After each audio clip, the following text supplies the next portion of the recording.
What is up, everybody, and welcome to the very first episode of our new series. Today, we are diving headfirst into a world of magic, mystery, and mayhem with Akashic records of bastard magic Instructor. Get ready to meet the students of the prestigious Alzano Imperial Magic Academy, a place where the best of the best go to hone their craft. But what happens when their favorite teacher suddenly quits and his replacement is, well, a total and complete disaster? Well, let's find out.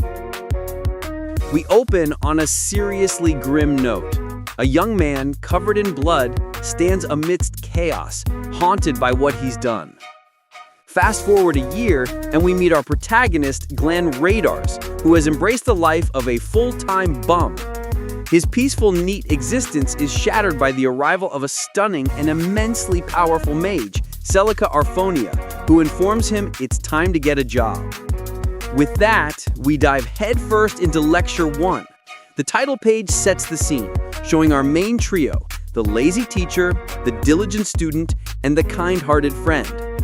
And we get a gorgeous full-color spread of our main girl, Sistine Fibel, and GlennRadars looking way cooler than he has any right to be. Back to the story, Celica explains that an instructor at the Alzano Imperial Magic Academy suddenly quit and she needs a replacement ASAP. Glenn is having none of it. Have to work as an instructor for a magical academy? And why exactly is it that of all people, he complains? Celica simply states that he has more than enough power for the job. He tries to flat out refuse, yelling, "Thanks, but no thanks," but Celica goes from 0 to 100 real fast.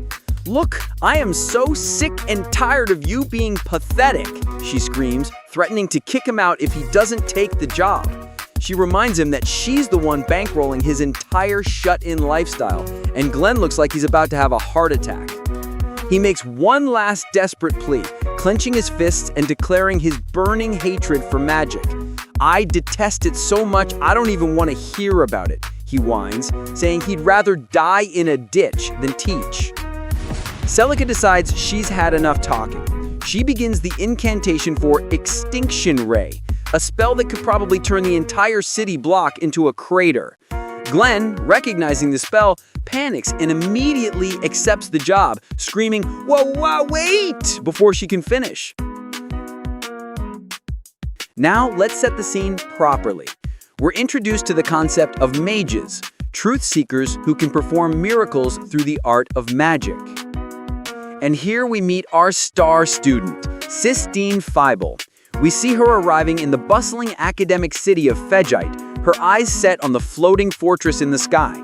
Her goal is to become a noble mage and unravel the secrets of that castle. But before we see her at school, we get a glimpse of her friend's character. A man has injured himself, and the kind-hearted Rumia Tingle is already there using healing magic to help him. "May the blessing of the angels be with you. Heal," she chants, showing us that she's the sweet one of the group. Sistine, calling out Sisti, finally meets up with Rumia. They chat about the rules of the city, where using magic outside of school grounds is a big no-no, something Rumia conveniently seems to have just done. As they walk, they talk about their former teacher, Professor Huey, who just quit. Rumia is especially sad, saying it's not often you get a teacher as good as him. They are clearly missing him. Sistine's classmates are gossiping about Professor Huey, some even suggesting he was pretty hot. Oh, the dramatic irony is just painful.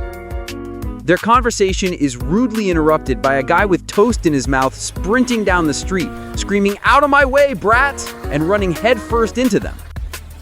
Sistine reacts purely on instinct. "Great wind, gale blow," she shouts, unleashing a powerful wind spell that sends the man flying. Kersploosh! He face plants directly into a fountain. Sistine immediately panics, realizing she just broke the rules in a big way. "Crap, it was just a reflex," she stammers. The drenched man, our boy Glenn, pulls himself out of the water. Before Sistine can properly apologize, he gets right in her face and starts yelling at her. "Honestly, what kind of poor upbringing did you have pulling a stunt like that? Well?" But then his demeanor completely changes when he looks at Rumia. he gets a strange analytical look, inspecting her face and even pinching her cheek. "Have we met before?" he asks, making things super weird and uncomfortable.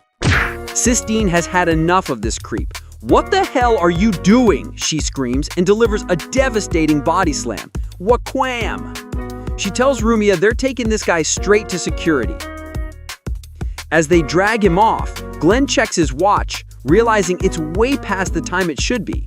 With a smirk, he figures it out. "So she pulled that on me, eh?" Celica clearly messed with his watch to get him into this situation. Sistine brushes off the incident, her mind returning to her true goal. She looks towards the Sky Castle and makes a promise to her grandfather. "Just you watch me, grandfather." And now we arrive at our main location, the prestigious Ozano Imperial Magic Academy, where Celica is explaining that the new substitute teacher is quite a capable fellow. In the classroom, however, that capable fellow is nowhere to be seen. Class is already half over, and Sistine is fuming. No matter what the reason, being late is proof of his poor work ethic. Finally, the door slides open, and Glenn strolls in. Sistine immediately gets in her face, lecturing him about his tardiness and what it means to be a teacher at such a renowned academic. And then, it clicks. The dramatic reveal. Doo-dum! Sistine points a trembling finger and yells, You're that jerk from the fountain!" Glenn just yawns. "Nope, you've got the wrong guy. Hey, I'm GlennRadars. I'll be teaching you for this next month." The entire class is just stunned. His grand introduction over, he walks to the blackboard and writes 2 words in big letters: self-study. He tells the class that's the lesson for the day. And then, to top it all off, he puts his head down on the lectern and immediately falls asleep, drooling and all, of the legend. Meanwhile, in the faculty office, another instructor, Hallie, is furious. He's reviewing Glenn's file, noting that he was a prodigy who stopped caring at 15 and has been unemployed for 4 years. He declares Glenn is unfit to teach. But, just as he's about to badmouth Glenn further, Celica Arphonia appears. Her intimidating presence and a single sharp glare are enough to make him sweat. She makes it clear she won't let anyone badmouth him while she's around. The headmaster asks her why she goes to such lengths for him. Celica simply smiles and says she has her reasons, chalking it up to motherly instincts. She has faith that he'll eventually move forward. Back with the students, Sistine is changing after class, ranting to Rumia. How did someone so lazy ever become an instructor? That was the most rambling, nonsensical lesson I've ever had in my life. The gossip is already spreading. Even students from the alchemy class next door are talking about what a terrible teacher Glenn is. Sistine worries that just thinking about him is going to give her an ulcer. Inside the locker room, we get a little bit of fun downtime with the girls, with Sistine playfully groping Rumia. Their fun is interrupted when the door bursts open and Glenn walks right in. "Oh, damn it, what a pain in the butt, honestly," he yells, not realizing where he is. He freezes, surrounded by girls in their underwear. He recoils, realizing the horror of his mistake. "I see. They've changed the location of the men's locker room since I was here last." Before anyone can even scream, Glenn has a full-blown meltdown, yelling, "Etch this scene onto my eyeballs!" as he's sent flying out of the room from the sheer shock. Later, in the cafeteria, Sistine is still fuming. Rumia tries to distract her by talking about Melgazerius' Sky Castle, but their chat is interrupted when Glenn sits down at their table, uninvited. What follows is a masterclass in trolling. Glenn completely ignores a livid Sistine, chats happily with Rumia, and even convinces her to share her food. Sistine is so mad she's practically glowing. She finally confronts him, demanding he say what he wants to say. He stares her down and says, "I'll be blunt then. I don't think you," but then stops himself. Never mind. I get it. He's deliberately trying to make her lose her mind. We see a little montage of how Glenn's classes somehow got even worse, At one point, he even offers Sistine a single bean from his meal just to mess with her. The final straw comes back in the classroom. When Glenn lazily pins a textbook to the blackboard with a dart, Sistine snaps. She threatens to tell her influential father about his behavior, but Glenn calls her bluff, grabbing her and yelling, "Tell your dad I'm looking forward to receiving my termination letter. He wants to get fired." This enrages Sistine even more. She marches up to him, slap. But it's not with her hand. She slaps him across the face with her left glove. The class goes dead silent. Glenn is stunned.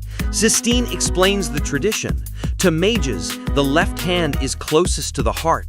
To throw the glove covering that hand at another person signifies one's intent to fight in a magical duel. She points at him, her voice ringing with determination. "Will you accept my challenge?" She lays out the terms. If she wins, he will change his attitude and teach properly. If he wins, she will accept any command he gives her. The stakes are set. Glenn's lazy demeanor vanishes, replaced by a cold, serious expression. "I'm more than aware," he says, acknowledging the gravity of a duel. He then gets a strange, almost unsettling grin on his face, a look that Sistine feels like she's seen somewhere before. The class whispers, certain he'll never agree. He sighs, as if it's all a big hassle, and stoops down to pick up the glove she threw. He looks her dead in the eye, a confident smirk spreading across his face. "Fine by me. I accept your challenge." And the chapter ends right there, with the students in disbelief and Sistine staring down her new teacher, clenching her fists, wondering if she's about to regret this. A small bonus sketch shows Glenn after the confrontation, blushing and feeling the sting of the slap. It left a mark, he mutters. Classic.